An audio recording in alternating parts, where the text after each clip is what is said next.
because as the Office of the Special Prosecutor prepares to issue a red alert for former Finance Minister Ken OforiAtta, fresh documents from the Mayo Clinic obtained by journalists confirmed that he is indeed currently undergoing treatment for prostate cancer.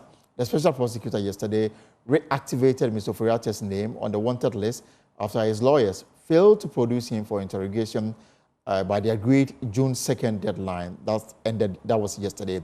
Now, facing multiple corruption allegations, including those linked to the National Cathedral, Mr. OforiAtta has informed the Special Prosecutor's Office that he required more time at the Mayo Clinic for surgery scheduled for June 13. However, Special Prosecutor Kisei Jabem says no medical evidence has been provided to confirm that Mr. OforiAtta is indeed cannot travel to Accra. Further, the OSP has declined Mr. OforiAtta's invitation to view his biopsy report as we consider it a pointless exercise. This is because it is common learning that the biopsy report contains nothing more than a conclusion upon the removal and examination of tissue, cells, or fluids from a living body that some disease or malady was indicated in the samples taken. A biopsy report is not an expression of a reasoned medical opinion that the subject of the report is an invalid and unable to travel, as Mr. OforiAtta seeks to suggest is his condition, and for which reason he says he cannot return to the jurisdiction. This much is clear. Since 24 January 2025 till date, Mr. OforiAtta has failed to show any medical report. I underline, he has failed to show any medical report which suggests that he is a travel risk and unable to return to the jurisdiction by reason of his medical condition. This is a matter that is developing. Now, Joy News has cited details of the said medical letter explaining reasons for which Mr. OforiAtta is unable to travel to Ghana to appear before the Office of the Special Prosecutor. And this is what is in circulation. It's coming from the Mayo Clinic in Minnesota in the United States of America. And it reads that I'm writing to inform you that Mr. OforiAtta has undergone an MRI guided, session and has been diagnosed with prostate cancer. A surgical intervention has been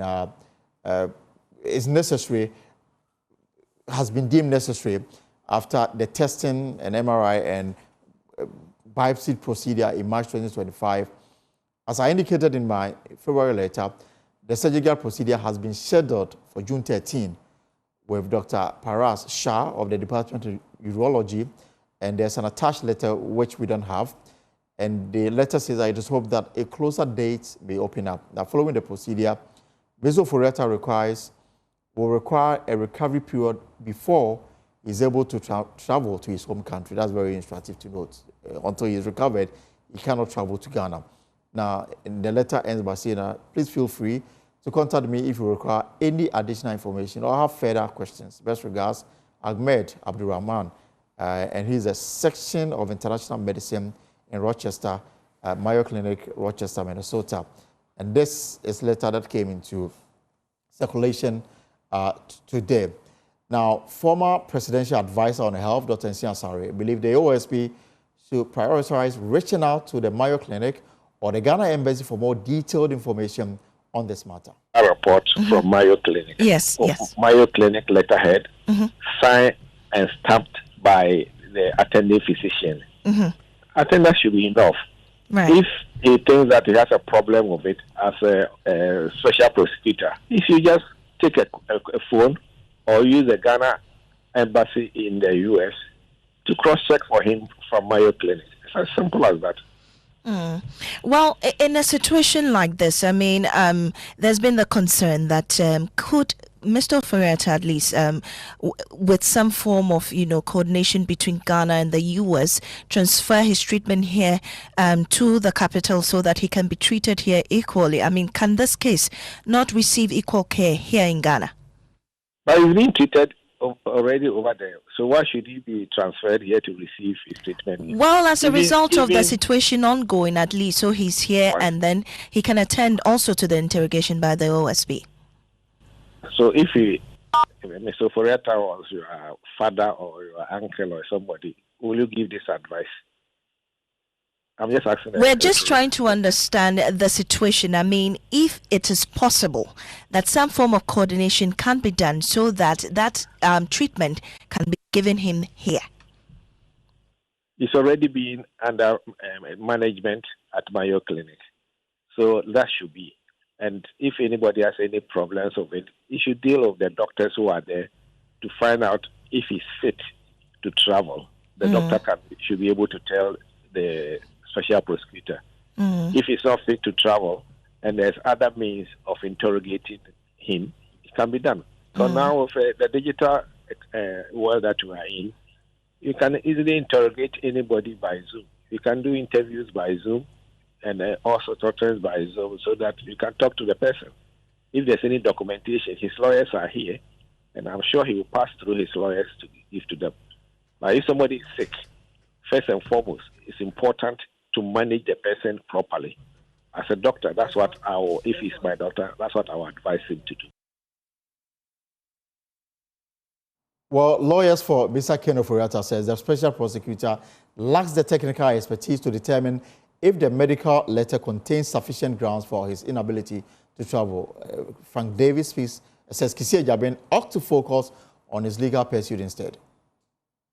Just say this to the Office of the Special Prosecutor, that he should stick to his core duties as a special prosecutor and as a trained lawyer. I don't know when he became a medical practitioner to be giving interpretations to biopsy tests and all that he said. He's a legal practitioner. He should stick to his core duties. Well, what we're going to do is that, so the OSP yesterday issued a wanted list, updated this wanted list. The person leading this wanted list page, of course, is the former finance minister, Ken OforiAtta, who is now, we don't know, because even according to the OSP, they are giving multiple locations as to where Mr. Ken OforiAtta might be. We'll also bring you the OSP's response to this medical correspondence in circulation, giving indication that Mr. OforiAtta has been diagnosed with prostate cancer and will have to undergo surgery. And then his recovery and return to Ghana, will depend on his recovery. So there's no timeline as to when his recovery will end so that he can come to Ghana. The OSP has a public notice on this matter. We'll share that with you pretty shortly. But it's a perfect moment to bring in our lead researcher, Isaac Kofi, who has been digging deep into the current whereabouts of the former finance minister. At least that's what everybody is asking. So let me bring in Kofi. So Kofi, do we know where Mr. OforiAtta is as we speak? Well, Elton, I mean, even the Office of the Special Prosecutor is unsure the exact location of the former finance minister. They have actually given 6 possible locations of the former finance minister, and that includes the United States prime location. There's also Guyana. There is also the Cayman Islands. We have South Africa actually on that list. There's actually Hong Kong and the also. United Kingdom. So 6 Mr. OforiAtta appears to be everywhere. Well, if we are to read from the notice that the Office of the Special Prosecutor has actually put out, 6 possible locations where they will be looking for the former finance minister, Ken OforiAtta. But what we are going to do this afternoon is to take you to the prime location where Ken OforiAtta is supposed to be on the 13th of June, 2025. That is some few days to come. Where is he supposed to be? 10 days ahead.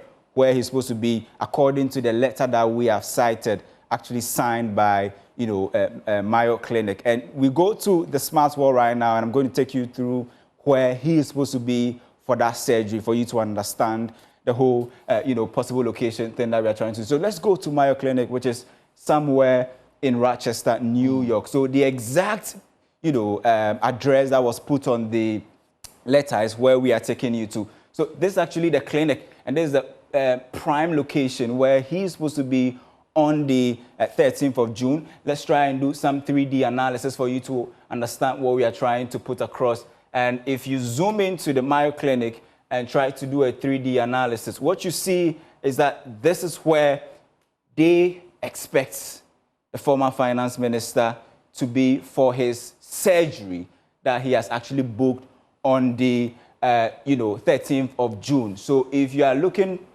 for a prime location where he will be in the next 10 days.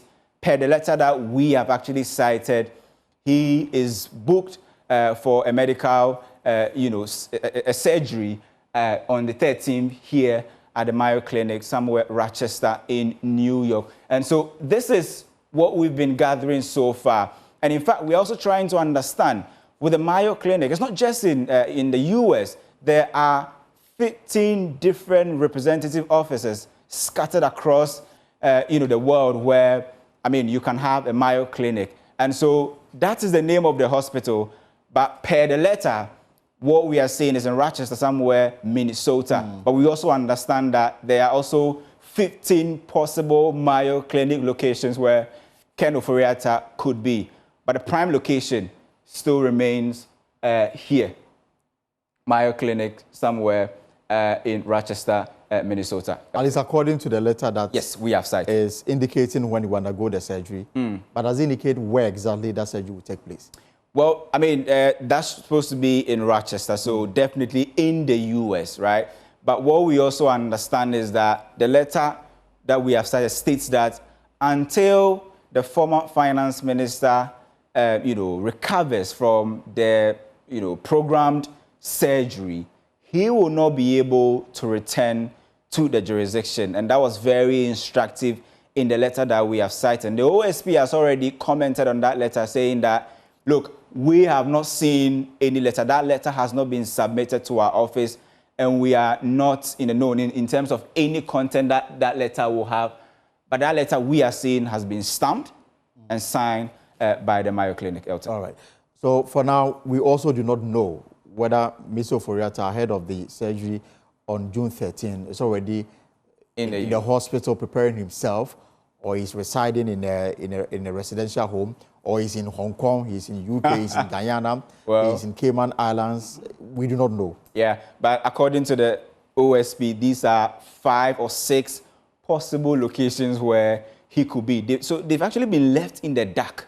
They simply do not know the exact location of Ken OforiAtta. But in terms of, that Interpol Red Alert, they are saying that he could be in 6 different locations, possible 6 different locations. But what we understand is that the Interpol Red Notice doesn't just work automatically. They have to verify and see whether the information being provided by the OSP will not hurt Mr. OforiAtta in any way, trying to infringe upon his rights. What we also understand is that there are currently more than 6,500 individuals on the Interpol Red Notice. And we've been checking every morning. We've been checking since yesterday and every minute to see if Mr. Ken OforiAtta's name will pop up there. But what we can confirm is that, in that list of over 6,500, his name is not part of that list yet. But the OSP made it clear yesterday that they've actually initiated processes to actually get his name on that list. All right, you can tell us what you think of this developing story. We are on X, on YouTube, on Facebook, and of course on myjoyonline.com. Let me bring in Isaac Ofori-Atta. He is president and founder of Patients' Rights Watch Ghana. Mr. Jabo, good time to have you here. Good afternoon. Welcome to the program. Okay. Great. So thanks for having me. Great. So you've heard the back and forth. The OSP is executing its mandates, and the OSP says that I have done my work. I'm looking forward to arrest this man and charge him. The suspect, in this case, the former finance minister, according to a letter that is in circulation from the Mayo Clinic, is set to undergo surgery for a prostate cancer surgery on June 13. The OSP yesterday declared him wanted and a fugitive from justice. From where you sit, what is your reading into what is happening now? Okay, thank you. I think that before I will produce my view, let me look at the authority. Now, if you look at Article 19, obviously it indicates fair trial. A fair trial will mean that all the due process must be taken through. So the OSP clearly is doing its job. However, the welfare and the dignity of the patient too is also important. If you look at Article 15, which is a guarantee, against, the person's dignity. So it falls for a delicate balance between the welfare or dignity of the former finance minister, and then obviously the OSP, who is desirous of also doing this work. So it calls for a delicate balance. But, I mean, from where you sit, has the OSP breached any law in terms of the rights of the patient? Well, if you look at Article 12 of the International Convention on Economic, Social, and Cultural Rights, of which Ghana is a signatory since 2000, it guarantees the right to health. You know, health is a fundamental human right. And, you know, when a person is sick, I mean, it's a defense. It's actually a shield against some of these things, provided it's not a sham. And in this case, if there is evidence to the fact that he's indeed sick and it has been programmed or scheduled for surgery, then I think that fairness will require that his welfare and well-being is taken into consideration. Of course, he is at this stage, I understand he is only being a suspect. That means that he is needed to assist with the investigation. He has not been charged yet, if my information is correct. And I think that giving reasonable time, and reasonable time is also a component of fair trial.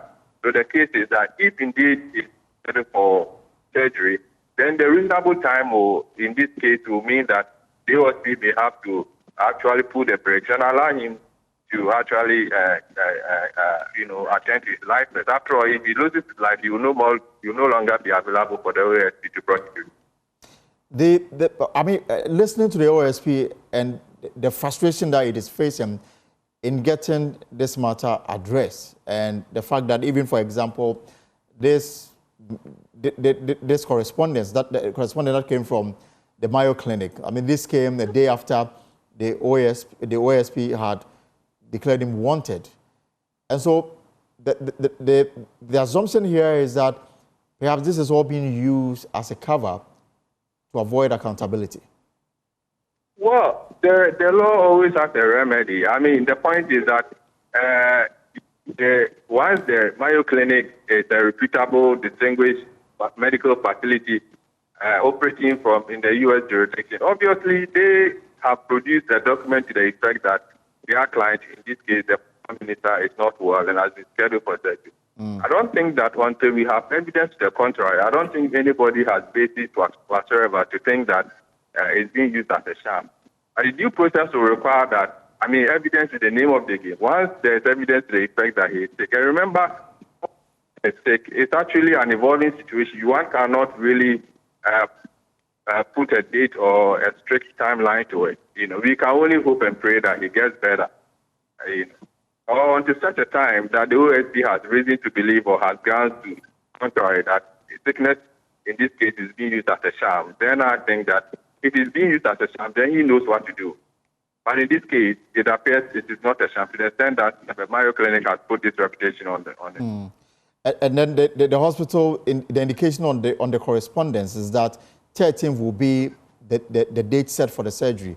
And then his return to Ghana will be dependent on his full recovery. There's no timeline as to when he's supposed to return. So should the OSP just fold his arms and wait until Mr. Ofori-Atta is ready to return to Ghana before he can proceed with what has been mandated to do?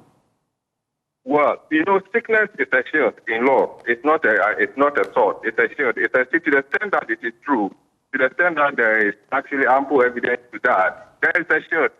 I think that even in traditional sense, if a chief is drawing, he takes out the exception there is sickness.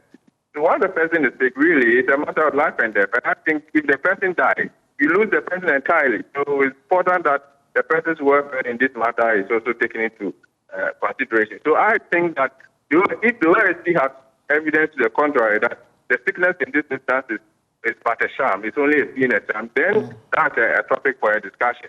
But otherwise, I think in this case, once there's evidence that he's actually not, but I think that due process will require that we give him that benefit of the doubt.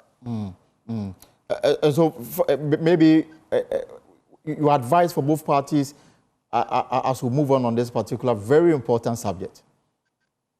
Well, I think that the OSP, the timeline, he is the one who is setting his order. I think that he has given quite a number of timelines, and all have been submitted by development. And I don't think that is the doing of the former finance minister. If what the evidence we have so far is true, he's not well, and I don't think that his best wish for himself is to recover as soon as possible. So we can only hope that he will really get well and be able to actually stand trial. But until then, I think that it's only fair that we take his welfare and mental health into consideration. Because you see, once you are sick and all these, you are wanted and all this, it all adds up to the mental, stress. And I think that due process will require, especially first will require, which is guaranteed under our Constitution by Article 19, that he's given the benefit of the doubt to the extent that there is documentary evidence that he's not. But Mr. Jabo, let me take you through the public statement or the public notice that the OSP issued today on this matter. And it says that the office of the OSP has become aware of publication online media purporting to be a letter from a hospital containing alleged medical report on Mr. Ken OforiAtta. We wish to place on record that neither Mr. OforiAtta nor his lawyers have submitted any such letter to the OSP. The only correspondence received from these legal representatives is a letter notifying the OSP of a change in his medical condition and on their say-so. Now, it is notable that this alleged hospital letter has been circulated through the media rather than submitted to the law enforcement agency actively investigating him and responsible for decision regarding his return to Ghana. To date, it says no certified medical record or official documents from any hospital authority has been submitted to the OSP indicating that Mr. OforiAtta is incapacitated or unable to travel to Ghana. Why would they leave the OSP out if this is so important to them? Well, I mean, based on what we've just read, I mean, there is also a necessity or duty laid on Mr. OforiAtta's legal representative to, as a matter of, agency, to procure the medical report as being circulated and furnish the OSP with it. Once the OSP is served, the OSP then becomes seized with the information. And once you are seized with it, it will require that he balances in a delicate way the welfare of Mr. OforiAtta and then his need to also get justice for the state. So I think in this case, it's a hearsay because the OSP has not been officially served with official copies of the medical report or SKDT or whichever way you term it. And until then, probably it's also proceeding on the assumption that it's just a media team or a shenanigan calculated to more or less leave Mr. OforiAtta off the hook. But I think that it will also be fair to demand of the legal representatives of Mr. OforiAtta to furnish the OSP with the official documentation so that he becomes seized with it and then fairness will require that he is actually restrained and give the benefit of the doubt to Mr. OforiAtta. Give me 1 second. Let me bring in the Director of Strategy, Research and Communication at the Office of the Special Prosecutor, Mr. Samalapia Dakum. Same, so it's good to have you. The vibe I'm getting from the former presidential advisor on health, Dr. Nsiasari, and indeed Mr. Jabo, is that you probably are maybe aware of the health state of Mr. OforiAtta and still seeking to carry through your mandates. If you can help us understand what really is going on as far as these matters are concerned. I think that the problem is partly also the media, your lack of understanding of the issue, and then also the people that you called not having the facts and conjecture and making wild legal assumptions. It's what made causing a confusion rather than a confusion on the ground. The bottom line, the U.S. is a law enforcement agency and is in need or is in search of a suspect. The suspect says that he had urgent surgery to do and that he could not come to the Republic. When the suspect was pressed, the suspect then decided that he will give a specific date within which surgery will take place. And this suspect then sent a letter in which he detailed how his surgery is going to take place. He said that the surgery was going to take place on the 21st and 22nd of of March. Right. I will take you back. You see, you are in a hurry to move away. No, not at all. We have all the time. You are not able to take away. You are not able to move away. So the suspect says that he will do his surgery 21st, 22nd of March. And his doctors say that he will require 1 month to recuperate. So let's do a small mathematics. He does his surgery 21st March, 22nd March, and he needs 1 month to recuperate. Where would the 1 month take you to? Just, we are helping everybody to understand. I need you to help me. Yeah, he does his surgery 21st, 22nd March, and needs 1 month to recuperate. Where will it take him to? That'll be April ending. April ending. What time did the OSP give him to report? 2nd June. Right. What it means is that between March 21st, 22nd, all the way to 2nd June, is more than 2 months. Now, within these 2 months, this suspect never communicates to the office that he did not do the surgery. Remember, at the first instance, there was no medical report that says that he is so sick that he cannot fly, that if he sits on a plane to Ghana, he's going to die. If he sits in a plane for even 30 minutes, he will die. If he moves from where he is to Ghana, he will die. There was no medical report like that. And yet, within the 2 months that he had and didn't do the operation, he never bothered to come to the law enforcement agency that is looking for him. He is not a person of interest. He is a suspect. That is the mistake so many people are making. They think that he's a person of interest that we just want to speak to on air, through the internet. No, he did not. Now, look at another timeline. He waits till 28th of June, 28th of May. Then writes a letter to his lawyers saying that he has an upcoming surgery on the 13th of June, and so he cannot come. That if the office is minded, he can send us his scan results that shows that he has this particular sickness. And you expect a law enforcement agency worth a salt to sit down and say, yes, we will give you another 1 year. That's why I'm telling you that the lawyers and the people you are calling running commentary, unless they are seized with the facts and think through the facts, sickness is never a bar against reporting to law enforcement unless you are so sick, you are so invalid. We are saying that whether Mayo Clinic has certified or has not certified, if Mayo Clinic has not said that he is so sick that he cannot travel, nothing stops Mr. Ofori-Atta from coming to Ghana and facing the OSP. And then after that, if he has whatever it is, he goes back and continues. Do you know how many people are going to Kolebu every month to go and check on themselves?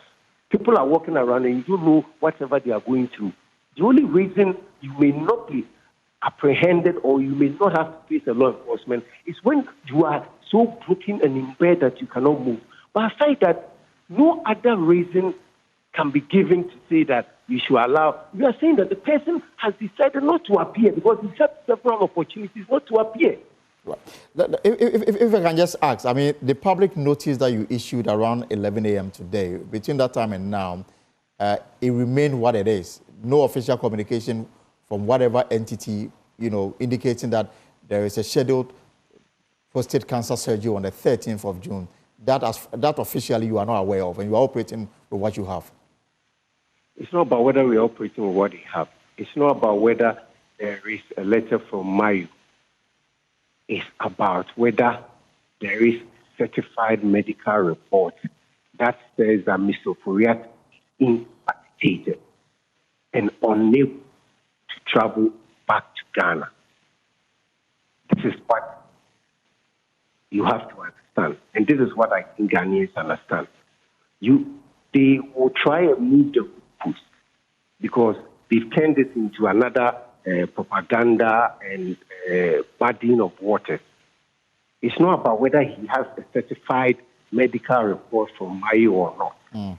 It's not about whether Mayo has written a letter addressed to the special prosecutor, now telling us about his sickness and why he cannot come to Ghana, and the fact that if he sits in a plane for even 5 minutes, he will die. It's not about those things. What matters is that Mr. Ofori-Atta is able to travel. If he's able to travel, then he's able to appear before the OSP. Whatever medical condition he has, once he appears before the OSP, he will be able to go back and attend to himself and cure himself, just like everybody in Ghana does.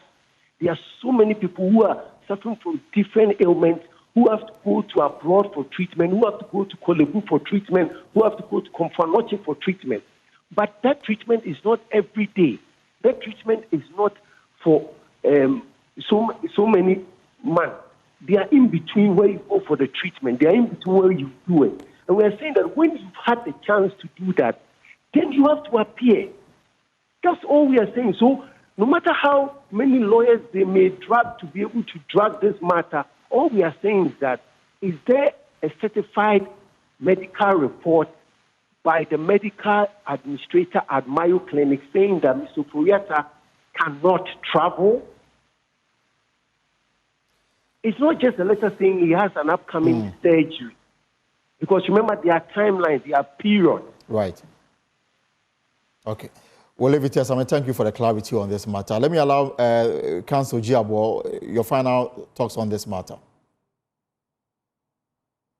Right, so we've lost him as well. Sami Dakom, Director of Research Communication at the Office of the Special Prosecutor. Thank you so much for that clarity. Now, this is a matter that is taking a life of its own. The OSP, apart from dealing with the issue relating to the former Finance Minister Ken OforiAtta, also updated the nation on some investigations or some cases that are before the OSP.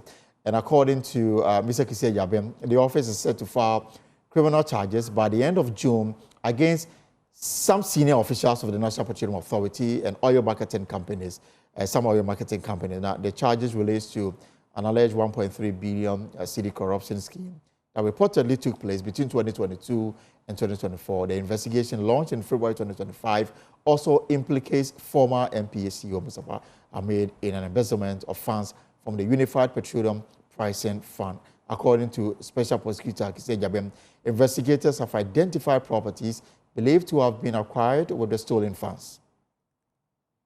The OSP investigation has revealed that between 2022 and 2024, some high-ranking and other officials of NPA devised and implemented a corrupt scheme of using public office for profit through threats, intimidation, coercion, suggestions, bribery, and inordinate regulatory duress to obtain for their personal benefit large sums of money from oil marketing companies and other entities under their statutory regulatory, licensing, oversight, and monitoring mandates in the petroleum downstream industry. As at the close of business on 30 May 2025, the OSP had uncovered, through tracing and trailing, an amount of 280,516,127 cedis and 19 pesos, being proceeds of the corrupt scheme, some of which has been used by the perpetrators to acquire identified and traced apartments, suites, houses in country and abroad, 22 fuel haulage trucks, and the incorporation, acquisition, and operation of oil marketing companies to compete with the oil marketing companies they were regulating. The OSP, before the end of June, would file criminal charges against the first batch of the perpetrators and complicit oil marketing companies and their officials. Upon filing, we will brief you in detail in respect of who did what, who acquired what, and what has been recovered. And of course, by the end of June, we'll get to know exactly the questions that the OSP himself is saying, who did what and who is involved in what.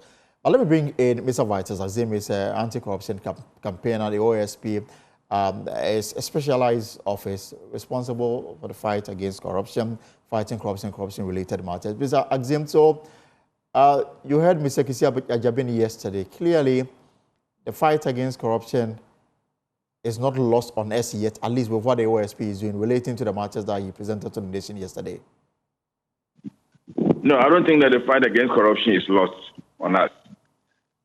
The special prosecutor is doing his part. There are other institutions that are also doing their part. But of course, you know, corruption is a very complex phenomenon. And fighting it is not that easy. And besides, it involves several other institutions, like the police investigation, like the judiciary having to prosecute if the need comes, if the need arises. So, whether the fact that the Office of Special Prosecutor has not been able to meet the expectations of many Ghanaians does not mean that we have lost the fight against corruption or that we don't need the Office of Special Prosecutor. I mean, I don't know whether you have any talks on the matters around the former finance minister before I ask of opinion on the MPA and the recovery done so far. I don't get that. I was asking whether you have any talks on the matters around the former finance minister Ken OforiAtta and how the office is going about it before I go into other matters. I don't have any problem with it. I think that the special prosecutor is doing his part. See, I don't know how long it takes for them to schedule the surgery.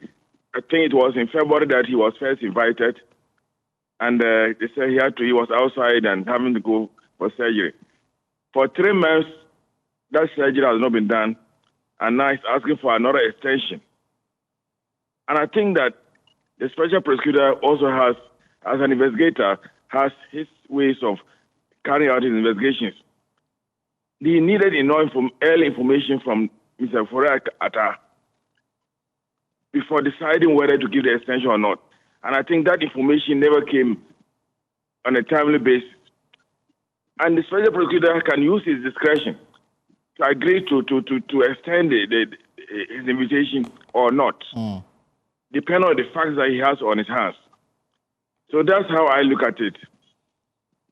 And then we are waiting to actually learn of who the OSP will take to court on the matter relating to the MPA. And even before that is done, the revelation is quite, serious to the extent that in terms of the tracing of properties or property that this, this sum have been used to, both property, both Ghana and abroad, oil tankers, about 22 of them, 280.5 million Ghana cedis covered so far. The over $1 billion still outstanding, and the OSP says I'm going to court at the end of June. These obviously are public servants to the extent that this went on, and then it's taking the OSP to unravel this. Clearly, it tells a lot of what is happening in some of our public institutions. It definitely says a lot.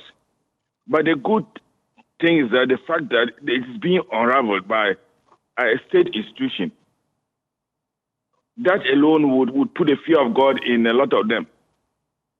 And some of them will now be restrained from engaging in such acts in the future.